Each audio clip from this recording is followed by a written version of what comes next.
Following show contains adult content. It's not our intent to offend anyone, but we want to inform you that if you are a child under the age of 18 or get offended easily, this next show may not be for you. The content, opinions, and subject matter of these shows are solely the choice of your show hosts and their guests, and not those of the Entertainment Network or any affiliated stations. Any comments or inquiries should be directed to those show hosts. Thank you for listening.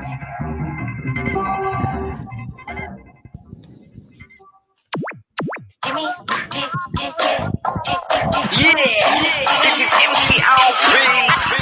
Listen, I'm just chilling. Mr. Yo sitting down and designing. Why every man never thinking, what are we gonna be wearing? Yo, I'm a Liverpool MC. Can't test me. Big up the girls inside the party. Let's get down to crazy Jimmy. Big up myself to known as Alfie, the one and only, the Turkish MC. Always love the clothes of Jimmy. Fish, one yo wanna be. Jimmy Star's new celebrity. Hello. What's up, everybody? Welcome to the Jimmy Star Show with Ron Russell. We're back. We're live on Facebook and YouTube right now. And we got a great show for you guys today. Before we get started, let's say hi to everybody. Starting off with our cool, outrageous man about town co-host, Mr. Ron Russell. I'm having my lunch. My friend Meg Riddick was her birthday. Happy birthday, Meg. And I was calling her, not realizing my time. And I looked up and I thought, oh my God, I go on the air in 20 minutes. Megala, I have to go. So that's why I'm eating my lunch now. So if you don't like it, go watch something else. Anyway, happy birthday, Meg. We got a chat room full of people. What's up?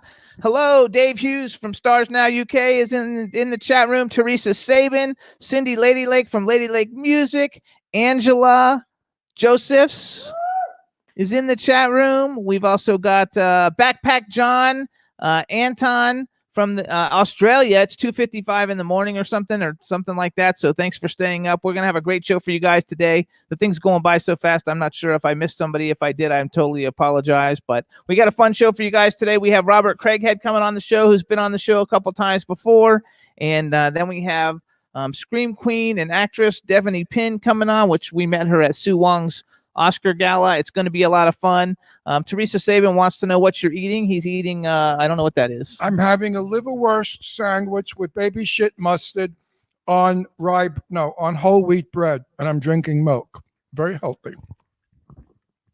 There you go. That's what he's eating. So also I want to tell everybody who's tuning in right now, which Cindy, lady. Oh, everybody's saying hi. All right, hey everybody. So listen up, everybody. I'm trying to build my Instagram and I joined TikTok this weekend. TikTok is basically like an app for like young people. So I'm kind of old, but all the celebrities are on it, and I thought it would be a lot of fun. So if you have an account on TikTok, please follow me at Dr. Jimmy Star, Dr. Jimmy Star, and I'm also Dr. Jimmy Star on Instagram. I've been putting our interviews up on Instagram. They've been getting anywhere from like 10 to 50,000 views, which is more than we get on YouTube. So I thought that it would be cool to put them up there. So check out our Instagram. You can see all kinds of cool videos that we've got going on there. Please tell me, where were you a doctor? Huh? Got from my education that I went to school. What? So I'm a doctor too. No, you're not. Yeah, I call myself. My name is Dr. Ron. Yeah, okay. You can be doctor, whatever you want. But how do you have the balls to say doctor? What is your doctor in? In thinking. Hello, everybody. Welcome to our show. It doesn't matter. I went to school for 10 years, so like I've got the actual degrees to show Dr. Ron Russell. No. Oh, see, they like TikTok anyway. Oh, Dave, wait a minute. I am a doctor. I have been a gynecologist for women. I was not a gynecologist. What do you call a women's doctor? A gynecologist. I have been a gynecologist all my teen years. Yeah, right. So you guys, TikTok is a video. TikTok is a video platform. You can put videos up to a minute. All the celebrities mostly do things like singing and dancing and things that are funny. It's kind of like a short version of Will Ferrell's website, Funny or Die, or whatever it's called. And it's very funny, and everybody's on it, and it's a lot of fun. So if you're on it, please follow me. There you go. And if you don't know how to do TikTok, I'll teach you guys how to do it. I just learned this weekend. I have 6 videos up, but I only have 500 and something followers, so I need followers. So please follow me on TikTok. TikTok, look at my sock. Actually, though, that would have been a good video. You could have done that. If you could have done that, and it would have worked absolutely fine on the whole thing. You have a filthy mind. Oh well. What did you think I was going to say? Cock? That's what you were going to say. Dirty mind, degenerate pig that you are. All homosexuals are degenerate. No, they're not. Well, you're the one who said it. So, so that's how it like works. Many people think we are deviates and degenerates, and we're sick mentally.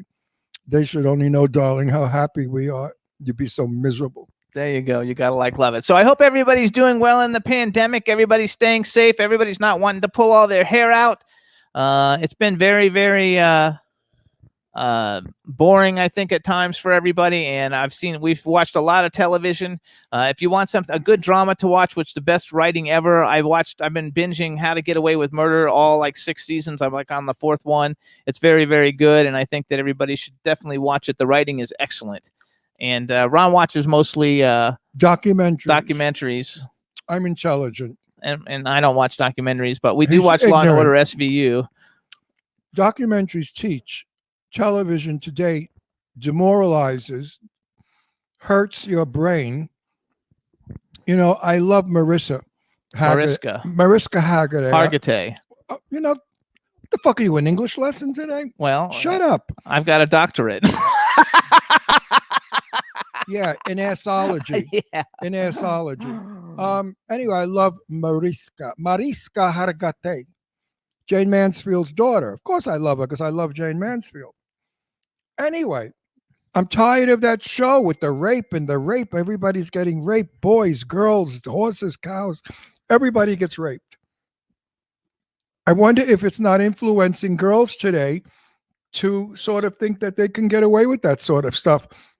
A guy breaks up with them and they're angry, so they go to the police and say he raped me, when in fact she was, giving him head in the back of the car for years. But what are you going to do? That's terrible. Don't make everything dirty. I didn't make it dirty. Giving head. First of all, it's called. We have Craig Head coming on. What's dirty about his name? Craig Head. Does he give head? Craig Head. And anyway, it's called Law and Order Special Victims Unit. So the reason why every episode is about rape and stuff is because it's all about sex crimes. I know that, but too much of anything sucks. Here, this thing fell out of the computer. Is it going to turn this off? No, that's something I took out. I like happy movies. I like Breakfast at Tiffany's, those sort of films, fantasy, love stories, pretty scenery, beautiful costumes, beautiful people. I don't like dark, dense, dirty buildings, like dilapidated, condemned buildings with filthy ragamuffins running around and ugly hairdos. And I like pretty. But I came from that era where everything was beautiful. Sophia Loren movie or Marilyn Monroe movie. What was better than seeing Marilyn Monroe on screen? We just ended Jane Russell's month on TCM too. We watched a bunch of Jane Russell movies. And I got to tell you something. It pulled on my heartstrings. Seeing Jane for so many weeks brought her to my mind so much. And I kept telling Jimmy little stories about Jane. She did not like the Gypsy movie at all. She wasn't happy with it one bit. But I think that was Howard Hughes' payback for her not wanting to do a lot of stuff that he wanted. He wanted her always to expose her bosoms and be in the scantiest clad clothing she could possibly be in. And always, like Jane said, they'd have her picking up a bucket of water and the camera would be up there to get her cleavage. Cleavage back then was a no-no. Today, I mean, we see cleavage, we see nipples, we see everything. But back then, the church condemned that film. They said, no, The Outlaw is a filthy film. It's going to, corrupt young men, make them go blind from what they'll do when they see the film. Then she did French Line, which was in 3D in a scantily clad costume doing a striptease. And that really flipped them out. They really said Jane Russell is like almost pornographic. And she wasn't at all. She was a very religious lady who lived a very straight-laced life. She was married, had children. She's a good woman. She's a good person. So I defend my Janie Poo. That was my nickname for her, was Janie Poo. And my nickname was Billy. Silly Billy. That's what she'd call me. Silly Billy. And I would call her Janie Poo. and we had a wonderful friendship for many years, and I love and miss my Jane Russell. So you guys should watch the Jane Russell movies whenever you get a chance. They're really cool. And for those of you who don't love beautiful things, we watched a really cool movie on Netflix. I think it's called Code 8 or Code 9. It's got Stephen and Robbie Amell, the two brothers, in it. And he's the guy from Arrow. And it was basically about people who everybody has different like human powers and stuff. And it was set in the future, and it was very cool. The police flew around like in these spaceships and stuff. It was very fun. You guys, I think, will like it a lot. We also want to welcome Michaela Singleton to the chat. What's up, Michaela? How are you? It's nice now that you see everybody. I know. I love it. Anyway, this week I went through a battery of tests because, turning 80, I really have to clear something up. I'm turning 80 going on 50, if you understand what I mean. It's just a stupid number. I don't know why it happens that I have that number 80 when I'm only 50 in every way, health, mentality, and spirit. I've had more fingers in places that I shouldn't tell you from all of my inspections.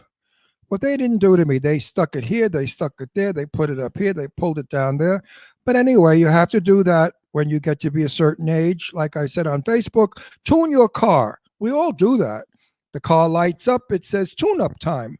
But if we have a palpitation, or if we're not feeling too well, or if, walking that extra block makes us fatigue, we don't see it as a signal that possibly maybe we need to go have our heart checked. Possibly we need an angiogram or an angioplasty. Possibly we may need a pacemaker or a stent. This happens when you get to be a certain age. So, folks, the way you care for your car, care for yourselves. Gentlemen, have your testicles checked for cancer. Have your bladder checked for cancer. Have every part of your prostate, your rectum, everything checked for cancer. Because, as you get to be my age, something's going to kill you. And the body's trying to kill you off. And doctors are trying to keep you alive. So it's a battle between your body and science. Well, take it from Ron Russell. Let science win. We can live a long time today.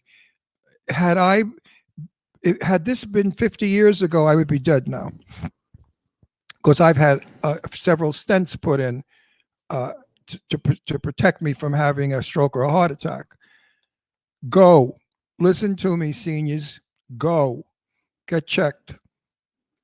Also, we want to give another shout out to Fix Auto and Sherry Nelson, Maxim Magazine's model, for helping get Ron's car fixed, because Ron brought his car home on Thursday, right? Yep.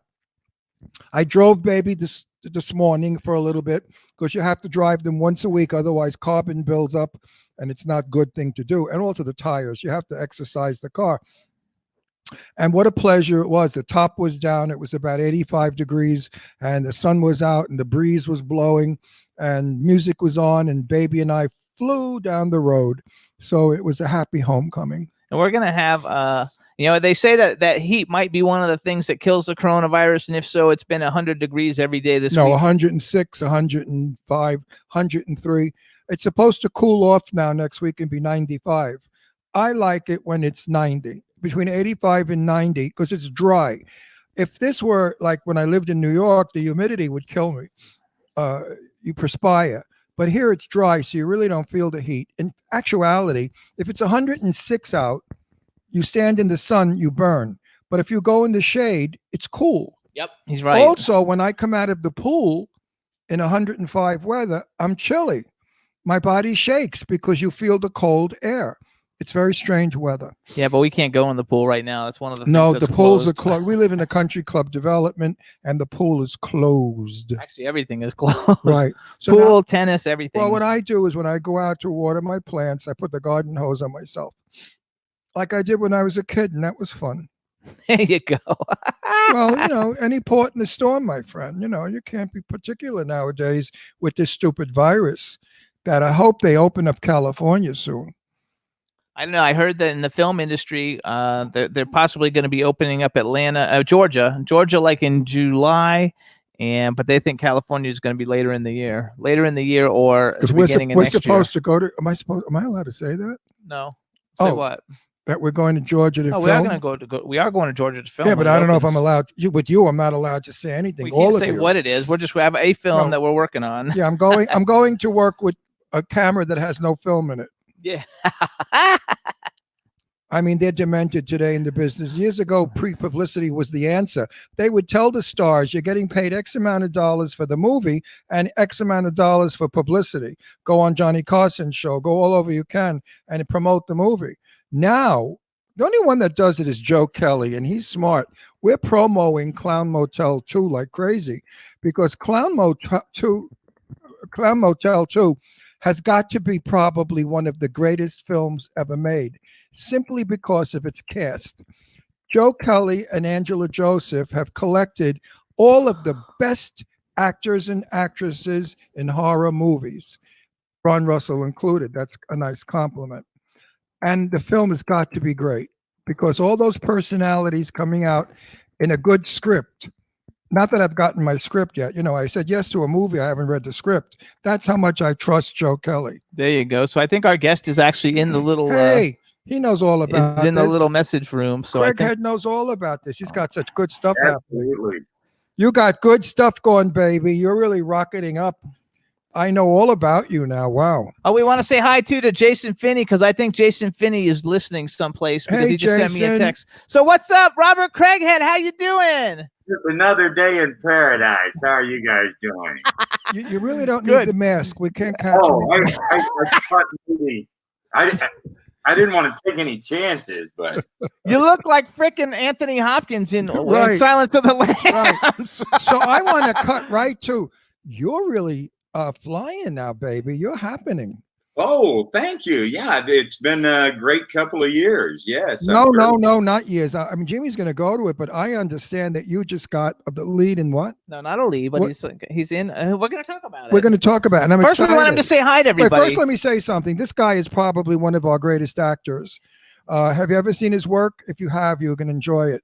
He's a natural. He doesn't read lines. He's really old school actor for a change. Oh, thank you, Ron. Thank No, you. it's true. It's true. Well, I want to be nice to you because if we live in Sherman Oaks, you live there Yeah, too. we want to live in Sherman Oaks. We want to be I nice. want you to. I want you to as well because Palm Springs is too far for me to come to a party of yours. You know. I mean, Absolutely.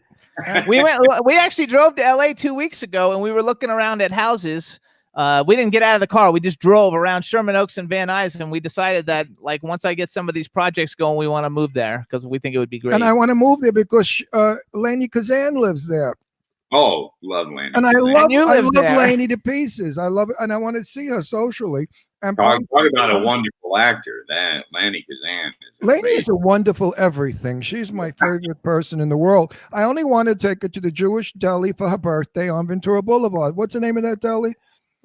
Jerry's Deli. Yeah, love that place. So hold Yeah. on, we have a chat room full of people. Hang on, wait. Lainey turns 80 years old in a couple of, like after my birthday. I'm May 28th. Lainey sometime in June. They're both 80, gonna be 80. Both 80 from Brooklyn. How do you like that? Wow, neither one of you. I would not suspect either one of you. No. Yeah, Lainey doesn't look 80, not at all. She's Well- she's trapped in the house having a nervous attack. She's an active lady, you know. She wants to sing, perform, and go.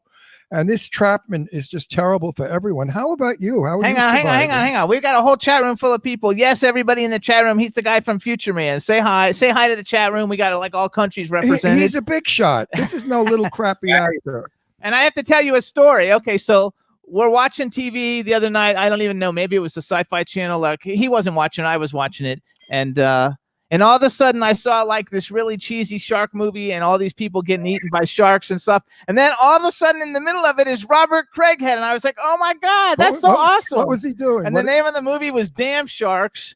And Damn you're like a sheriff. You're like the sheriff or something. You're like. No. I was like an old hermit living back in the Oh, that's woods. right. Okay, an old hermit living. You guys, I it was was- so much fun. usually I play sheriffs. Yeah.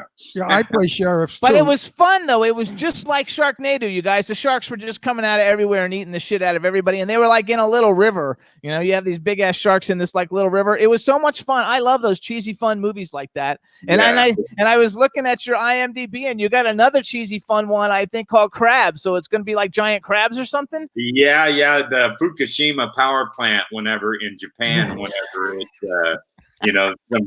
some crabs got infected and mutated, and they land ashore up in Northern California, and I'm the sheriff there. Yeah, so I hope these. You're like the go-to guy though now for sheriffs. I hope these films are camp, because I'm in a couple of Lulus coming up. I can't discuss the scripts, but I'm in about 6 future films, and one is like weirder.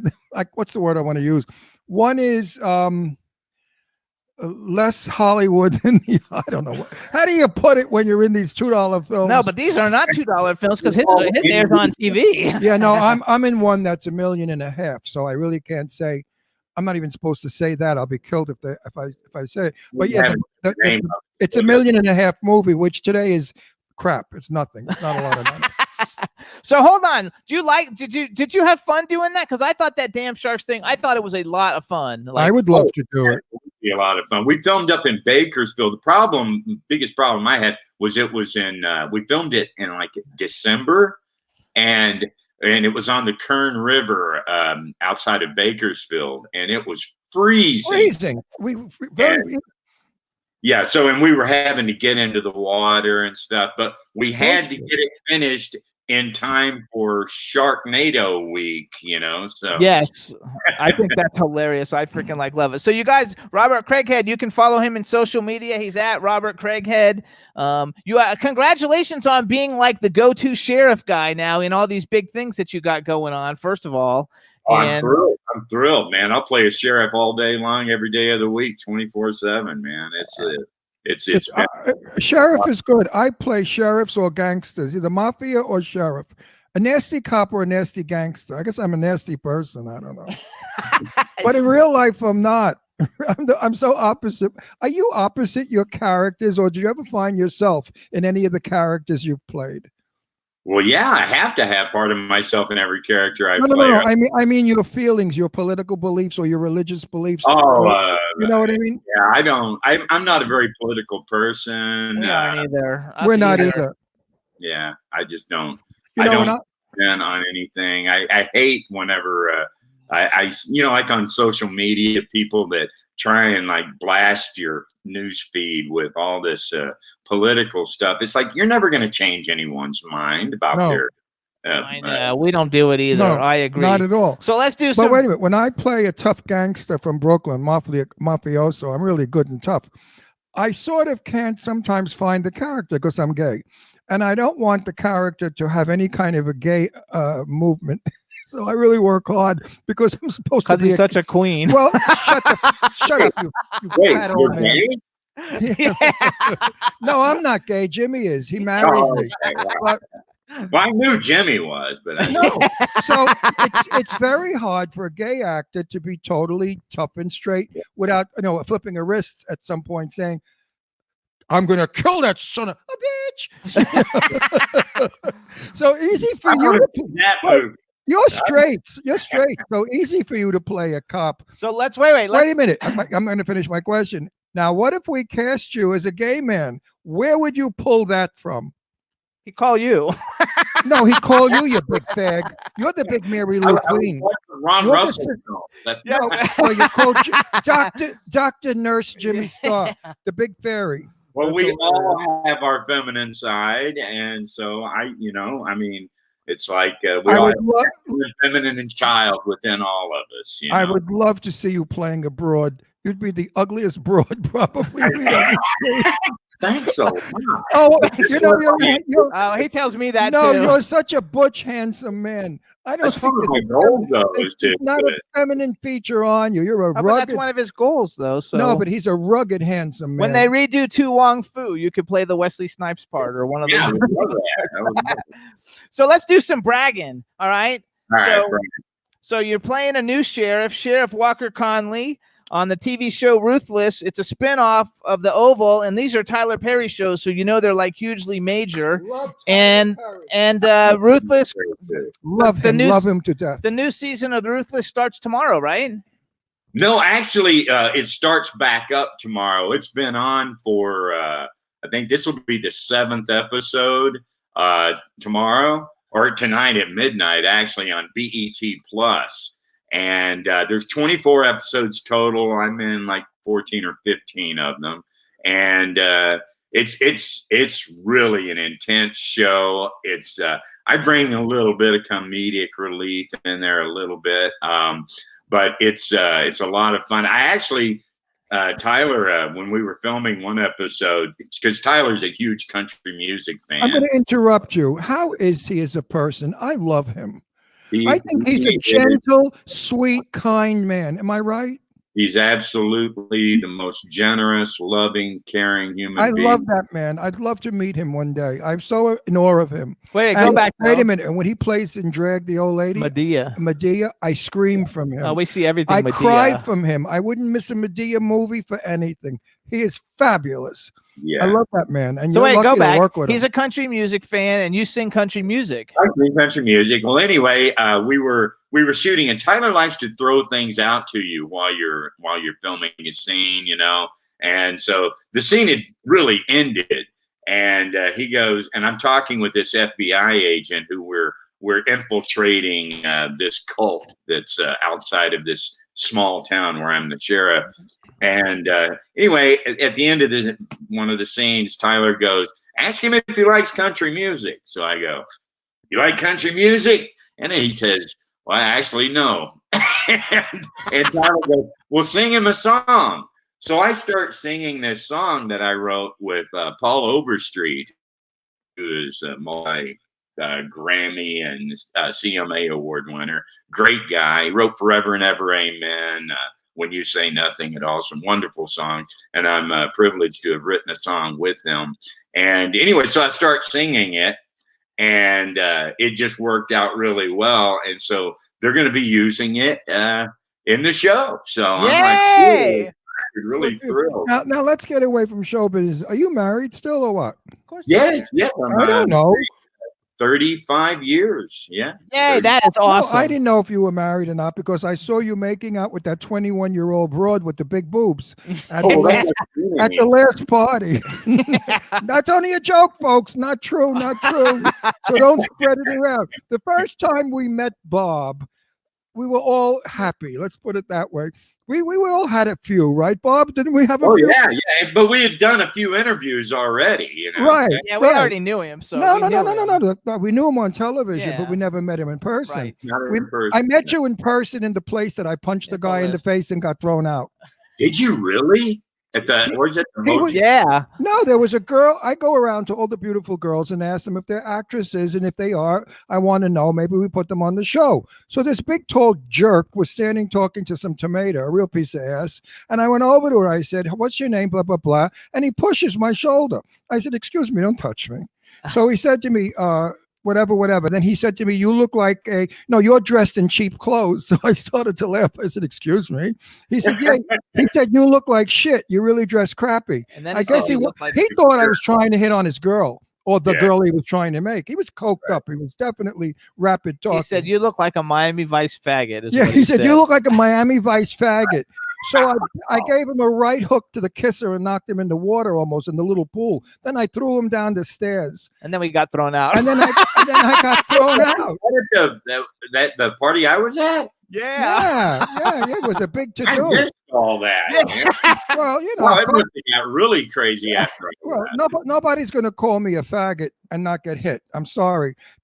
That's wrong. And the guy was like in his 50s. So like Ron put him on. When he hit him, the guy fell on the ground on the floor.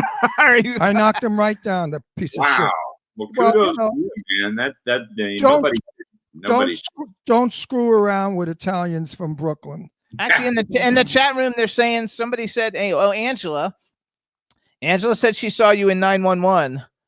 911 Lone Star. Yeah, I played Happy Stan.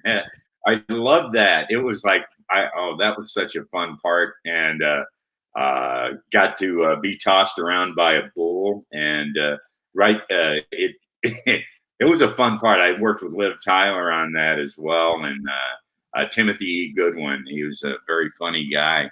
But that show is Rob Lowe and Liv Tyler's show, and it's a new one from Ryan Murphy, and so it's going to have your drama and your comedy in it. And I kick off the show with this great funny speech, and then this bull gets loose at my car lot. It's a lot of fun. Yeah. They said you were excellent in it. So first of all, how cool is that though? Because since the last time we had you on the show, you've done like a ton of shit.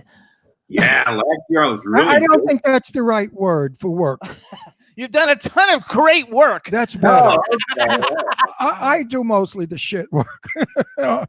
Anyway, listen, I'm gonna get off this theater crap. So how many years you married? 35, he told you. No, 35 years. Are you speaking? What do you got? He just told you like 3 minutes ago. You don't know where I'm going with my jokes. Okay. You cannot step on the button. You ruin all my jokes. Listen, Robert, will you do me a favor? Lend me $4,000. I want to divorce this son of a bitch. Anyway, so how many years are you married? 35 years. And how did you meet your wife and where? I met her doing. We were auditioning for a play. It was Tartuffe in North Hollywood back in 1983, 84, something like that. And she was actually engaged to another guy, and I stole her away. Yeah, so. There you go. Well, those are the stories we like. Well, that's listen. My dog is barking. All our dogs are barking. All your dogs are barking. Yeah. We have 3 dogs. No, because people like to hear about your work, but they also want to know who you are. And our show brings out the personality of the person. People will love you more and your work if they know who you are and what you're all about. I mean, years ago, actors and actresses were done by the studio. They put the publicity out. And people would fall in love with Clark Gable, Joan Crawford, Betty Davis because of the magic. He's too young to know who. Yeah, but they really had no idea who they were behind the scenes, So. Yeah. So when I interview our guests, I always want to get human. You know, like what's your favorite meal? Does your wife cook? Actually, she's been cooking a lot lately. Her and I both. And what are you making? What kind of meals? What kind of meals are you making? Last night we had chicken shish kebab and salad. Night before was salmon, Cajun salmon. Yeah. You eat healthy. Is your wife still working in film or stage or something? No, actually, she really didn't pursue it much after we got married, and now she is a bigwig executive with develops health and wellness programs for large corporations for an integrated health company. Yeah, oh, that's cool. So not only is she beautiful, sexy, but she's got a brain. She's very, very sharp. A lot of people say I married way above my grade. I don't think so. I think you're terrific. But anyway, any children came out of this beautiful marriage? Yes, we have one daughter, and she's 34. And she has given us 2 beautiful grandchildren. Good. One is 4, and the other one just turned 1 during this lockdown. So we weren't able to. We haven't seen them for 2 months, and it's and they only live 5 minutes away from us. And yeah, well, it stinks. It's absolutely. Really both my daughters had birthdays, and I wasn't able to be with them to give them a cake, a kiss, or a gift, and it drove me crazy. Yeah, so I went over to my daughter Deirdre's house, and I just grabbed her. I didn't give a shit. I said, "Get over here." I grabbed her and I hugged her and I kissed her on the shoulder. I said, "I needed that hug. I can't." If it was up to me, I would be there. My daughter will not allow it though. Well, once it's done, she can't say anything. What is she going to say? Don't hug and kiss my kid. You say, "Oops, I'm sorry, I forgot." Well, she won't open the door. That's why. Just like children. We love them. Does your daughter call you or only text message you? We've been doing a lot of FaceTiming, about 2 or 3 times a day. So you're lucky. She likes during you. it. yeah, I mean, we get to see our grandchildren, play with them a little bit. My granddaughter, like I said, she's 1, and she has this little play kitchen, and her big thing is to take the phone and put me in the refrigerator on that little play set, or in the oven, and or lay me down on the floor and laugh at me, and of course I'll be going, "Hey, let me up!" That's so much fun, though. Well, that's fun being a grandfather. Those are the rewards of living long and having children with grandchildren. That's life's reward, or our children. Sometimes.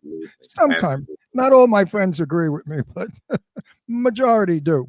Okay, now what else? Let's talk about something serious. Like, how do you stay healthy? Give me give people out there advice. I'm on that kick this week. Do you get tested for everything? I've kind of like put on the quarantine 15. Like this, the first few weeks that this lockdown happened, and because my gym closed, and you kind of figure, well, I'm just going to wait this out. It'll be all right in a couple of weeks, and then after a few weeks, and I started putting on some pounds, I'm like going, oh my God, I got to get back on track. So I go out and walk every day, and do push-ups, set-ups, and then I watch what I eat. I don't eat any fried food, hardly any red meat ever. Good for you. Lots of fish and chicken and vegetables. So you eat healthy, you look healthy now. But the question I want, because I'm promoting good health for senior citizens. I don't know that you're a senior yet. You don't look it if you are. But if you had a pain in your groin, you would go to a doctor, right? Absolutely. Yeah. Okay. Many people out there say it's gas, and then they die from pancreatic cancer or other cancers. So my thing this week is telling people, please, if you have any kind of a suspicion or a feeling of anything that's not quite right, go to your doctor. Doctors will see you.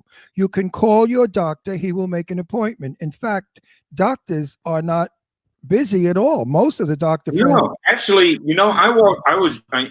like I said, I walk every day, and there's a hospital close by here, and I'm walking by there, and I was surprised to see there was hardly any activity at the hospital. And I was like, well, wait a minute. But it's because people are afraid to go. They think they're going to catch the virus. But let me tell you something. Dying because they're not going in. I saw 3 doctors yesterday because I'm going to turn 80, and I think it's time to get a total GI physical to make sure everything is functioning. And every doctor's office I went to, they took my temperature when I went in. They asked if I've been tested. We stayed 6 feet apart, masks and gloves. There was nobody in there. The place is sanitized. All they kept doing was cleaning it. So, folks, listen to me and Robert and Jimmy. If you don't feel well, do not wait for this epidemic to be over and we're free. Go see your doctor. It's a great time. You don't have to wait. He will see you. And don't wait to work out either. Keep yourself healthy, Right. I'm walking every day. I want Robert Craighead to tell his fans. Tell them what they should do. Go see a doctor. If how far do you walk? Go see a doctor. How far do you walk every day? Usually I don't know, anywhere between 3 and 4 miles a day, Okay, you got me beat. I'm doing 2 1/4 because I Are walk. you running or walking? No, I'm just walking. I'm walking with the dogs. We have 3 dogs, so I walk around our development 3 times, and it's 2 1/4 miles if you do all 3 times, and I do 1 time with each dog. Yeah, my dog, we did that in the beginning, and she loved it and was very excited, loving life. And then I think she got a little tired of it after. I watch Jimmy from the window walking the dogs, and I get exhausted. Well, you look like you work out all the time, Ron. No, I don't sit still for a second. Healthy. He eats very healthy. I eat like you do. I mean, I'm a very healthy eater. I do not like McDonald's or Burger King or any of that crap. Those horrible junky restaurants. I've always eaten well, even when I eat out. I will have healthy food. My only downfall is I'm a chocolate fiend. I love chocolate, and it's good for you, but not too good for you. Except my weakness is frozen yogurt, man. Well, I could knock off a 7-layer chocolate cake with a glass of milk by myself. I like cheeseburgers. I like cheeseburgers and French fries. Jimmy eats everything that's chemical. If it's made with acid and I like Chipotle. I could eat Chipotle every day of the week. I love it so he does. much. He almost does for lunch. I love Chipotle. That's pretty healthy. Yeah, it's you know, pretty depends on healthy. what you put in it. You know? I also like Burger King, McDonald's, and Wendy's. I mean, any crap food there is. I mean, it's amazing he's still alive. I'm a good cook. I'm an Italian cook, and I cook nice meals.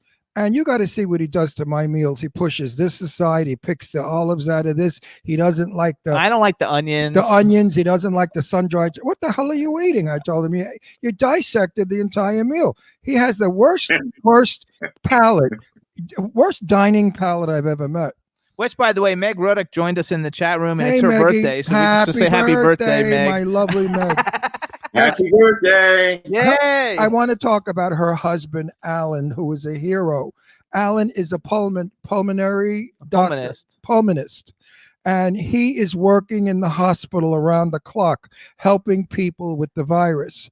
He is tested 2 and 3 times a day.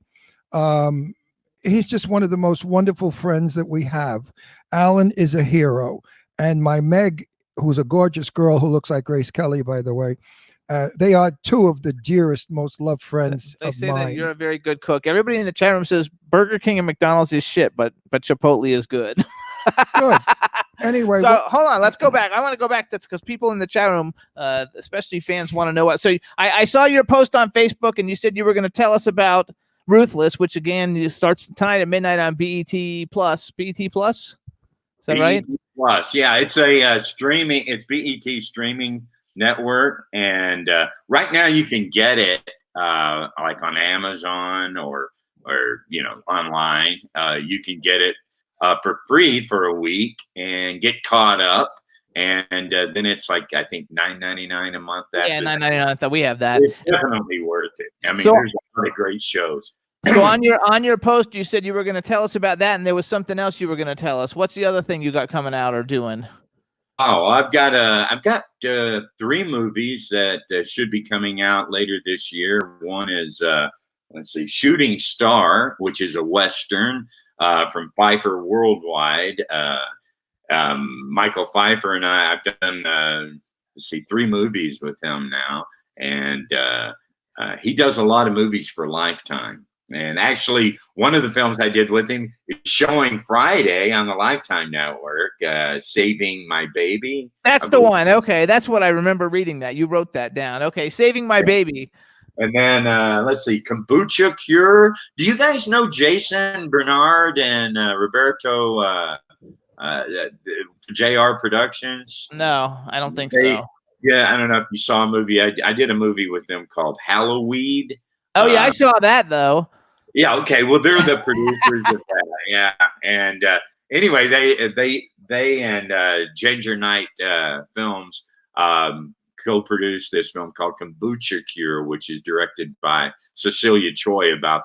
It's kind of a dark comedy about the medical field and how they, deny patients needed surgeries, etc., and how this one community started kind of screwing over the insurance company. And anyway, so it's a fun movie. It's both funny and dark, but it's definitely got a message there. And let's see. Then another one I'm really excited about. Now, this goes against any character I ever played, is Dweller from Pacific Shore Films. And I believe Blumhouse is going to be releasing it. They want a theatrical release, but I think they may be leaning towards going on Netflix with it. It's a horror movie. And, I love horror. That's my favorite genre. And I play an old hermit out in the woods again, and Like in Damn Sharks. yeah, except I can't give away the plot, but I'm not a very nice guy. So Okay. I bet you could be though, like because you're like kind of like intimidating. You get that deep voice and shit. I bet if you're playing an asshole, you can really play like a good asshole though. well, He could take lessons from you. He could take drama lessons from you. Listen, not to say, because I'm going to get killed for saying this, but I don't give a shit.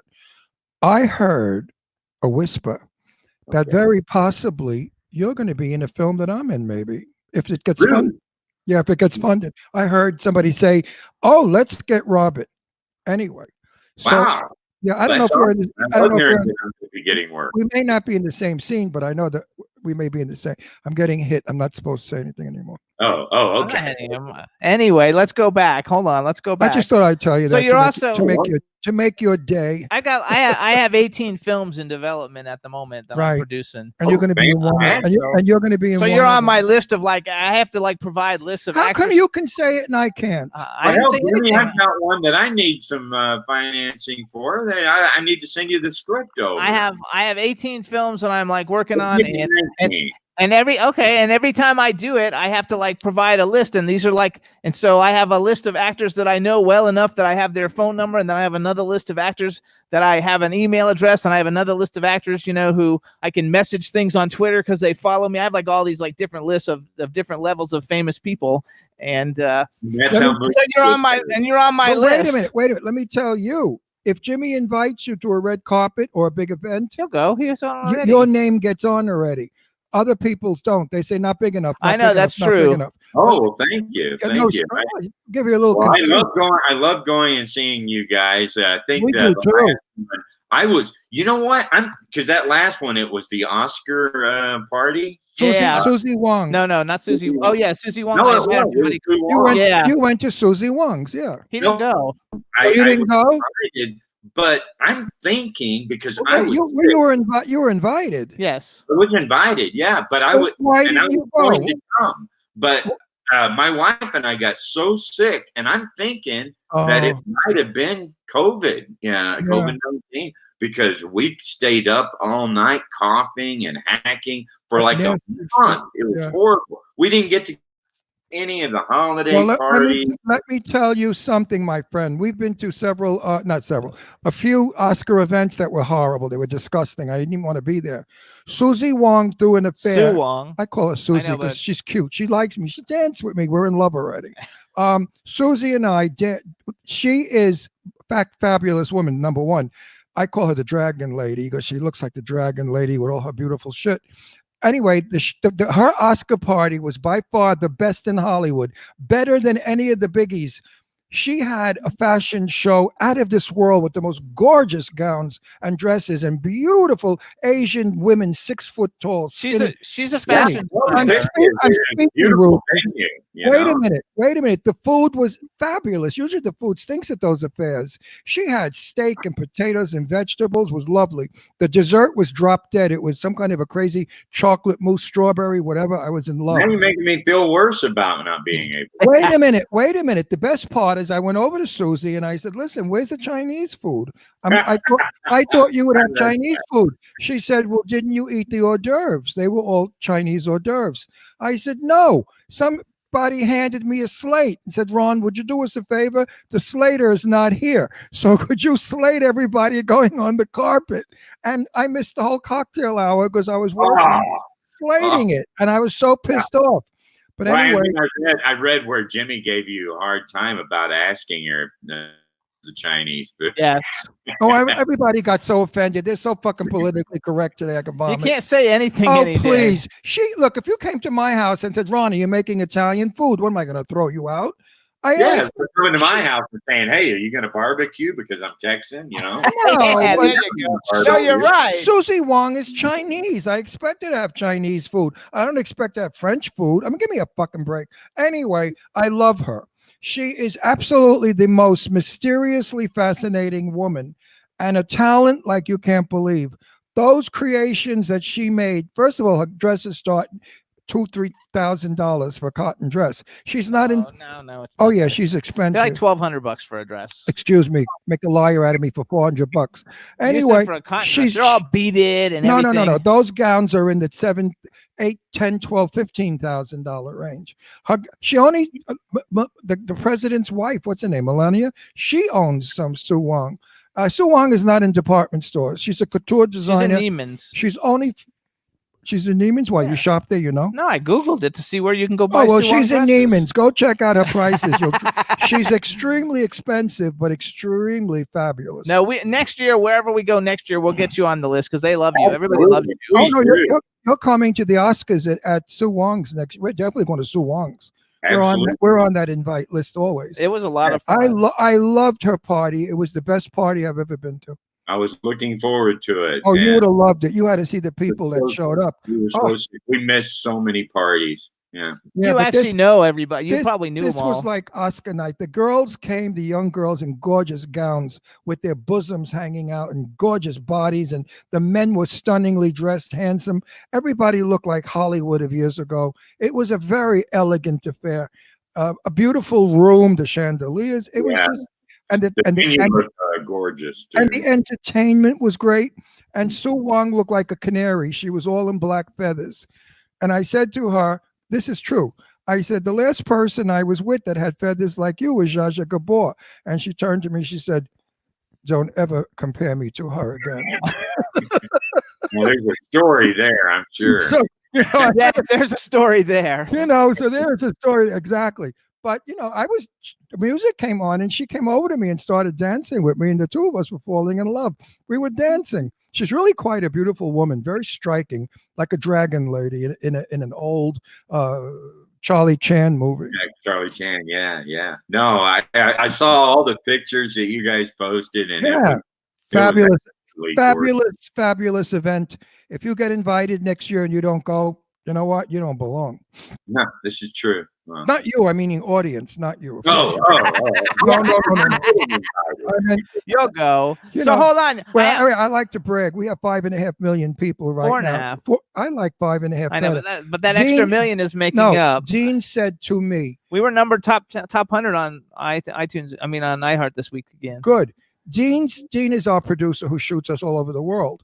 And Gene said to me, it was 5.5 million, Jimmy, not 4.5 million. Call Gene and ask him. Okay. Well, I need those guys to follow me on Instagram. I need them to follow me too, because you guys follow Robert on Instagram. Is it Robert Craighead on Instagram? Robert Craighead on Instagram. And I'm Dr. Timmy Starr, and Ron is Ron Russell Show, you guys, because I need it. Are you on TikTok? I haven't figured it out yet, man. I'm like, I never heard of it. I joined it on Saturday, and I have figured out. I did 7 videos and put up there, and then you can share it to your Instagram. And I got a lot of plays, like especially when I shared it to Instagram. My Instagram's starting to do good, but I can't get verified on Instagram. I don't know why. Everybody else, I haven't found a fake account either. Jimmy, you cannot get verified on that account because they found out you're not really a doctor. Oh, that's ha ha ha! I found out literally. I found I found a fake account that's verified on Instagram, and I was like, "This is fucking ridiculous! Like, this isn't even the real person." And they're verified, and I can't. And I've been turned down like 7 times. I try it like every month. I haven't tried in a long time. I tried once several years ago, and they didn't. And I'm like, who needs it? I have to say something. How many times have we won that award in a row? What we're on now, that whatever you just said. We haven't won it. We just whatever it is. They put us been in the top 100 podcasts on iHeart like 10 times. Okay. Then for a while we weren't. And I didn't understand why. Last week I talked about Eileen Shapiro's boobs. We went on again. Every time I talk about the size of Eileen Shapiro's tits, we get the thing and we get in there. So I'm going to talk today. I want to be on again next week. Eileen Shapiro has the biggest tits anyone ever saw in your life. She's not listening right now. No, but she'll hear about it from somebody. We went. We did a film shoot in a crazy house. He met Eileen. He knows Eileen. We did a crazy shoot in Long Island, and we were sneaking into the crazy house to shoot it. Film. It was a ghost hunt. And Eileen Shapiro was climbing a 6-foot chain link fence, and her boobs went over the fence. And she was on one side, and the boobs were hanging on the other. She got stuck. This is true. And then she said to me, "Ron, help me push my boobs up." I was hysterical, laughing, bent over. I couldn't even do it. It's in our comic book that's coming out in a week. So finally, I got both my hands, I swear to God, and I pushed those friggin' watermelons up, and she fell down on the other side. And she was so mad at me. She said, "Thanks a lot for helping me." I said, "Eileen, I couldn't help it. You had to see what it looked like. You on one side and those friggin' cannons hanging on the other side." It was, I wish we had it on video. It was a scream. I'm surprised you didn't. Everything gets. We do have it on video. Not Eileen's tits hanging from the fence. We do too. We do? Of course we do. Oh, let's run it for everybody. Now that I spoke about it, we have to show our audience. Everybody can go to our YouTube channel and watch our ghost hunt, and then you'll see it. I mean, it's hysterical. So hold on, let's go back. One thing, Eileen's boobs are real. There are no water bags in there. She's all natural. And I love Eileen, and she loves it. She said, Ron Russell has made my breasts so famous. I'm so She has a book grateful. coming out soon, so she's happy to get the publicity. Right. No, So, she said, "I so you made guys, my this boobs is Robert famous." Craighead, and he's been in so many great things, but some of the things that we've talked about, you want to see him in Damn Sharks whenever it plays again. That plays on Sci-Fi? Was that on Sci-Fi? Oh yeah, it's a sci-fi movie. Yeah. Sci-Fi movie, you guys. He's got his Crabs hasn't come out yet, right? No, no, that one hasn't come out. I don't know when that one will come out. I made that a few years ago, and I think they may have run into some distribution problems. But. Okay, well then you have Smothered by Mothers, which I only brought it up because it's got Heather Matazzero and Burt Lang and Jamie Bernadette, which we see Jamie Bernadette every time we go someplace. She's always there. Oh yeah, Jamie's a sweetheart. I love Jamie. Yeah. And then you guys, Ruthless, which is on BET Plus, the streaming BET channel. It's the spinoff from the Oval. Let me give you the plot on Ruthless. Okay, I'm the sheriff of this little town in Virginia, and a cult, a religious sex cult, who keeps their members by drugging them and sexual perversions. And anyway, they set up outside my little town, and me and the FBI are working together to infiltrate this cult called the Rockadoochies. But it is awesome. It's a great show, one of Tyler Perry's best. Okay, I can't wait. So I'm gonna watch it. Now, have you been to his studio in Atlanta? That's where we film. Yeah, I've done this. I heard it's quite a studio. Yeah, it's 330 acres. This is my second series that I've done for Tyler, and I played the sheriff in the other one on Too Close to Home. Too Close to Home. You guys got to watch it. It was awesome. We had several people from that show on our show, actually. Yeah, I love Tyler Perry. I love Tyler Perry Studios. Everybody there. There's when I first went there and was filming Too Close to Home, the first week I was like,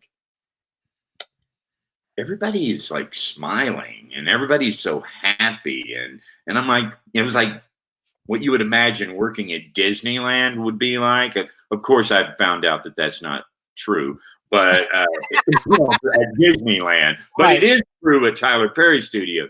And I found that out, that everyone was genuinely happy to be working there, thrilled to death, and it's the happiest place on earth. I love working for those guys. It used to be that way years ago. Years ago, I was with Universal. Back in those days, everybody was friendly and polite, and we used to joke around. I was on a horse for 17 weeks with Brenda Vaccaro and Sarah. And, sitting on a horse for 10 hours a day is no fun. Riding up and down, the same shit over and over again. And I worked with Brenda. I love Brenda. Yeah, she's a sweetheart. Brenda is a sweetie pie. She's an Italian from Texas, and her parents owned a pizzeria, so we were in like Flynn. I mean, buddies. I haven't seen Brenda in a long time because her husband's not really nice. I called her up, and her husband answered, and he said, "Oh, Brenda's not socializing or speaking to anyone in the business anymore. She's retired." And I thought, what nerve on that son of a bitch. But anyway, when I moved to Sherman Oaks, because she lives in Van Nuys, so I'm going to knock on Brenda's door. I have every intention to. And if the husband gives me any problem, I'll punch him in the face. Well, I have her phone number. He answers, right? Brenda is a lovely girl. She said he's got her phone number, but the husband answers. Yeah, I have Brenda's phone number also. Yeah, I called years ago, and I don't understand why he was so mean. I mean, not nice or polite, just very rough and gruff. So anyway, hold on. Let's go back. So you guys watch him in Future Man, Why Women Kill, 911, Too Close to Home, The Last Heights. And don't you have a movie in production that something that you're it hasn't started? It's in pre-production where you're going to play a country star. Right. That's the one I'm going to sell to you. Okay. Actually, it's being shopped around right now by a few different production companies, and it's going to get made probably within the next year or so. Good. And keep in mind, I make a very attractive cowboy on a horse. I do. Well, it's his country music, so I really look. No, I really look good as a cowboy. I think I look best as a cowboy. Wait, have you recorded? I know you had 2 songs you recorded. Have you recorded any more? Yeah, I've actually got 4 songs out now, and one of them that I co-wrote with Paul Overstreet. That you go to Reverb Nation. I put them out there, but they haven't. Two new ones haven't been released yet. So I'm saving them for my movie. Okay. But however, I do sing the chorus to one of them on Ruthless. Yeah, I'm gonna start watching Ruthless now that I know you're in it. But that's the second season, right? So I have to go back and watch the first season first. No. It's a new series. Oh, it's brand new. It's only been, like I said, it started March 19th, but you can watch and get caught up and watch all the. Yeah, I'm gonna watch them. Oh, okay. we do that all the time. We do that with the Jane Fonda show. What's that show called? I love Jane Fonda's show with what's her name? Frankie and Grace. Frankie, I love Frank, and we binge on that. We like that one, and we also like the Michael Douglas one, the Kaminsky yes, method. and we also binge on Miss Maisel. Oh yeah, the marvelous Miss Maisel. I love the marvelous Miss Maisel. Three fabulous pieces. Okay, so let's do. We only got like 5 minutes. Let's do a hypothetical. Oh, but wait, one question before. Oh. Listen, don't wait for us to move to Sherman Oaks to come to dinner. Next time you're in Palm Springs, give us a buzz before. You and your wife come over for dinner. I'll have some friends over. We'll have a little party.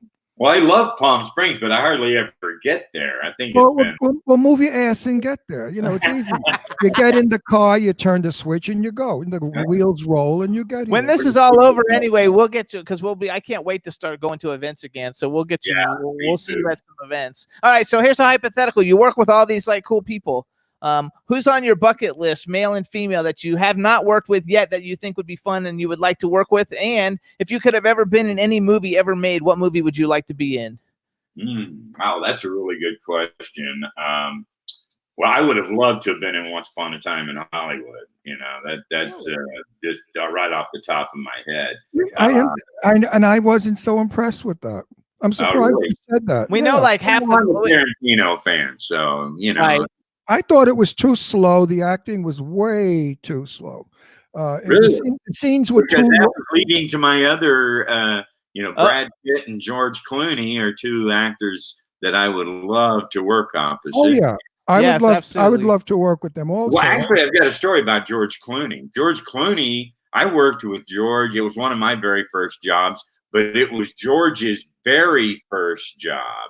And I remember we were talking in the trailers, and George was telling me he just moved here from Ohio, and he said, I'm getting my SAG card on this show, and so that. There you go. How cool is that? Okay, Yeah. so what's a female actress you would like to work with? Female actress. Let's see. Well, I mean, my God. I guess right now, Margot Robbie. There you go. Streep, No. two age brackets there, Everybody says Meryl Streep, so I'm glad you said Margot Robbie first. For me, it's Charlize Theron. Like, not that I. Okay, all right. Margot Robbie, Charlize Theron. I love Charlize The last Theron. one in the world I would want to work with is what's her face, because she steals the scenes. Meryl Streep, she's such a character actress. Therein lies the challenge, Ron. Therein. I know that. But how does one equalize or work with Meryl Streep without looking like a secondhand player? Because she really knows how to eat up the scenery. She's got that. She studied under Betty Davis, watching all of Betty's movies growing up. So she's got the quality of Betty Davis, and she's not afraid to go without makeup or hair. She's she's a real actress. So I think it would be quite a challenge to play opposite her. Quite a challenge. Yeah, it would be a challenge, and that's why you would want to do it, because I love challenges. Yeah. Yeah, I do too, but with her it would be a bit difficult. I don't know what I would be cast as. Probably a fairy hairdresser that does her hair. I could play that without challenge. Do that with your eye. Without challenge. Phone it in. Yeah. A real screaming queen. Oh, I love your hair, darling. Ooh. I could do that. I could outdo her. I would, who was it that said never play with what's his name? Said never do a movie with children or dogs because nobody will watch you. Who was that? The guy with the big nose, the drinker from years ago. W.C. Fields. W.C. Fields said that. Oh, he yeah. said never work with children or dogs because they steal the scenes. Did you ever have anybody steal a scene from you? From me, Yeah. Gary Busey has a few times. Oh well, he's totally nuts. We know him.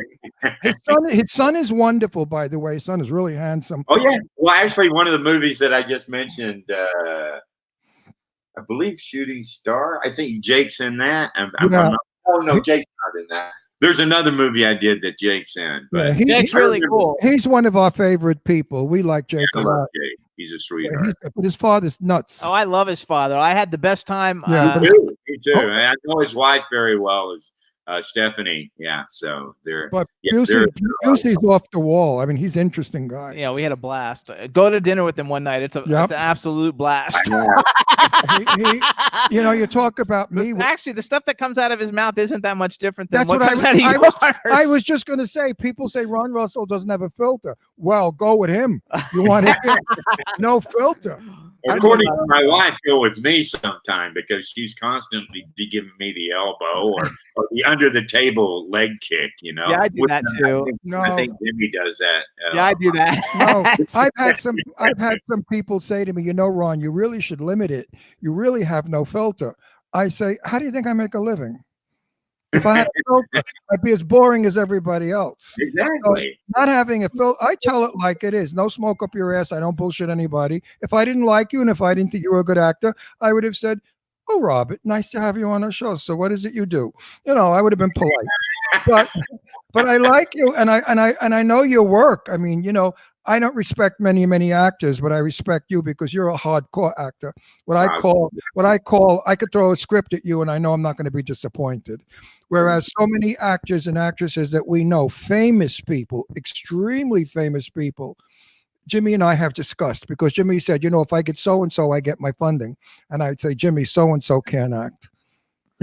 Sometimes those names though, you just need them. I know, but don't wreck your film by putting somebody in that stinks. Tab Hunter, you know who Tab Hunter was? Oh yeah, sure. My very dear friend for like 30, 40, 50 years. Couldn't act out of a paper bag. Tab was a dreadful actor. Yeah, he was gorgeous. But when he was gorgeous, I worked with him in That Kind of Woman with Sophia Loren. Gorgeous. But when the gorgeous went, so did Tab. So a lot of you out there who want to be actors and actresses, don't count on your looks, Kicky. Yeah. Well, see, that's why I had to learn how to act because no, that's not true. No, I've been told you're stunningly handsome. I'm a very good actor because I'm not afraid to not be pretty or handsome. I don't go for that. I work hard, and I try to get away from the fact that I'm magnificently gorgeous and very modest. And modest as well, and humble, and I don't like. See, that's what I like. I really enjoy playing characters where I get to look completely different, and me too. That's one of the thrills for me. And actually, in this film Dweller, I come out looking like I have a couple of different looks in there, and you will not even recognize me. So. That's what I like. We gotta go, baby. So listen up, you guys. Make sure to watch Ruthless. Say hello to Devaney for me, okay? Oh yeah, we will. She's coming on next. She's sitting in the waiting room now. And thank you so much, Robert. Good luck with everything. And everybody watch Ruthless and follow him on Instagram and Twitter at Robert Craighead. And say hello to your wife and family.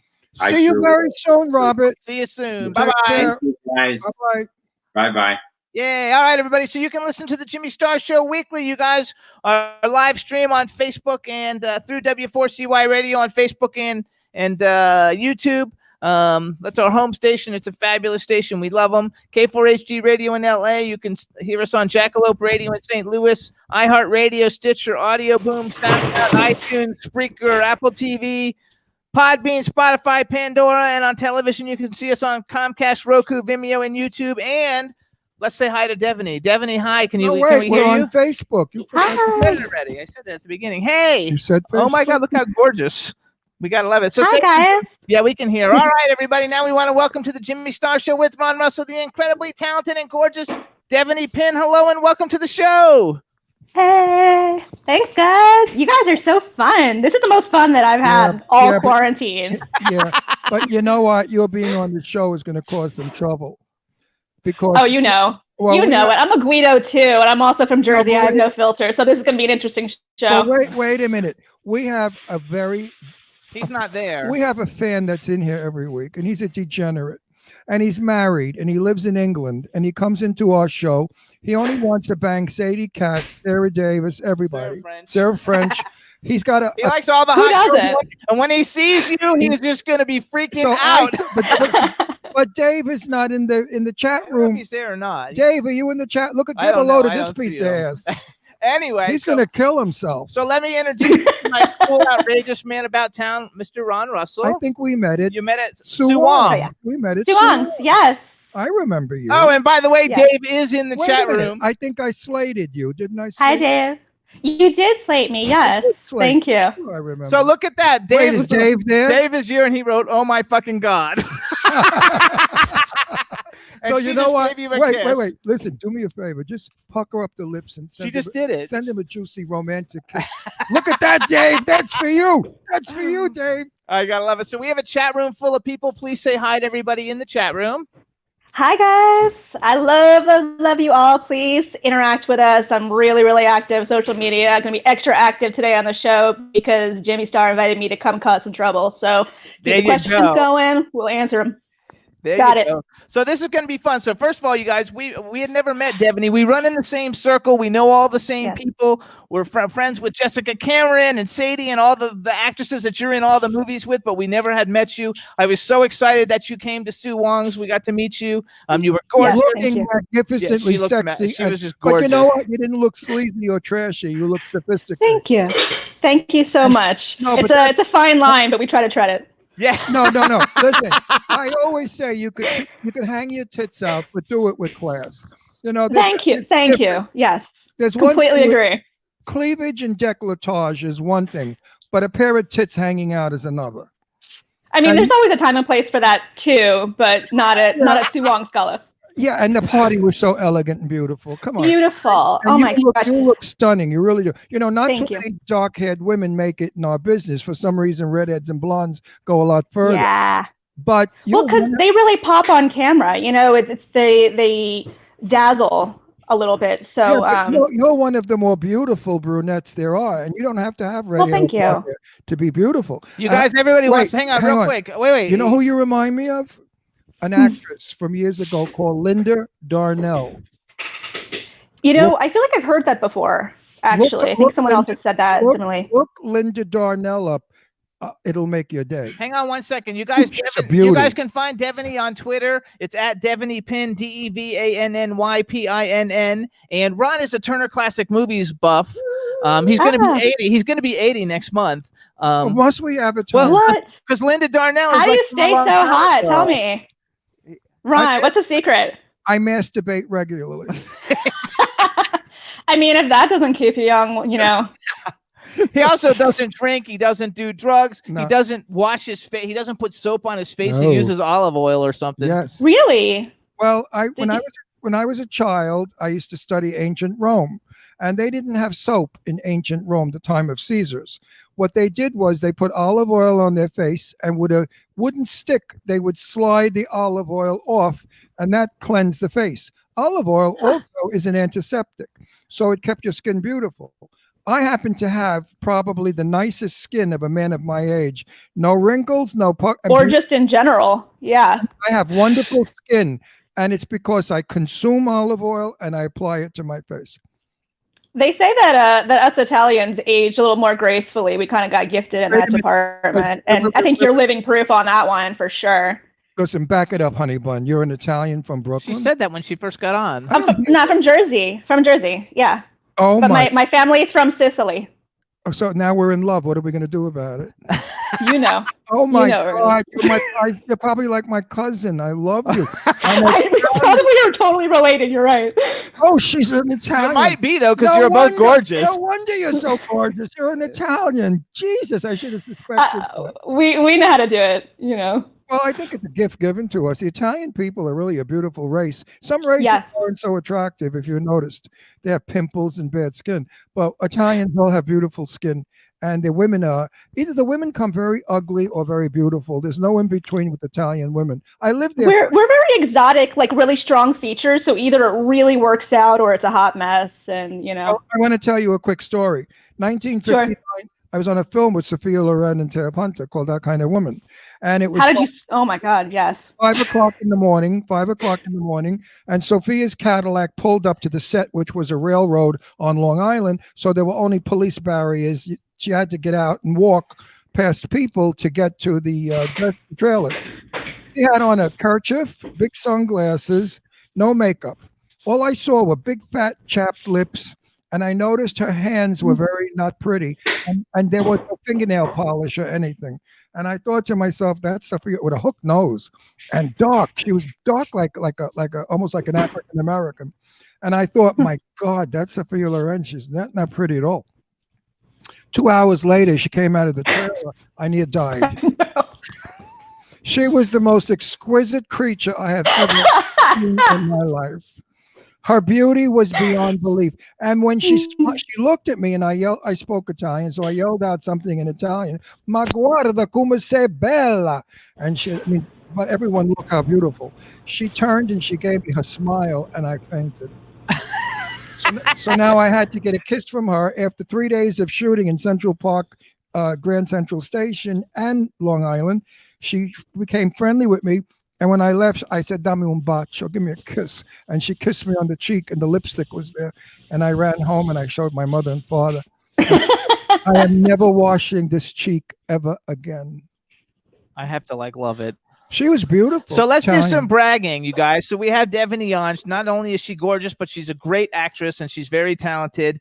And I have to say, I didn't really know who you were until I saw Bus Party to Hell, and then I went back and saw all the things that you've been in. And we watched Bus Party to Hell because Sadie is Ron's adopted daughter. She's my baby. I love her. She's so awesome. It's the first time we got to work together was on that. It was only kind of by association because we were not in the same scenes, but we got to promote together. And she just is awesome. She's just so cool. I love her. So you guys, and in that movie, Sadie Katz is the realest thing you'll find in our business. That was a Mahal Brothers. I love her for that. That was a Mahal Brothers film, right? Sonny and his brother. Yes.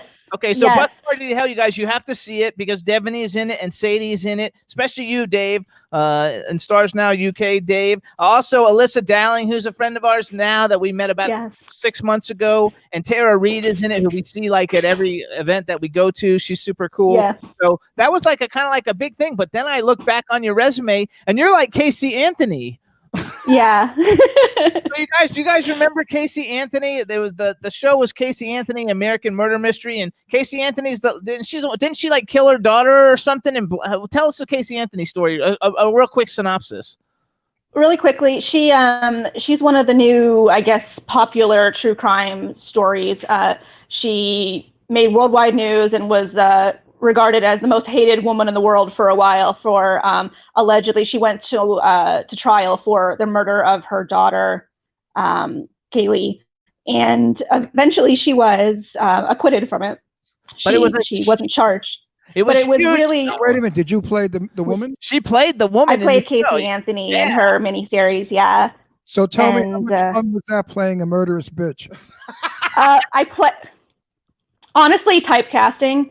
And I played the murderous bitch a lot, quite frankly. So it was this is right up my alley. I really I love true crime. It's my favorite thing to be involved in as far as work.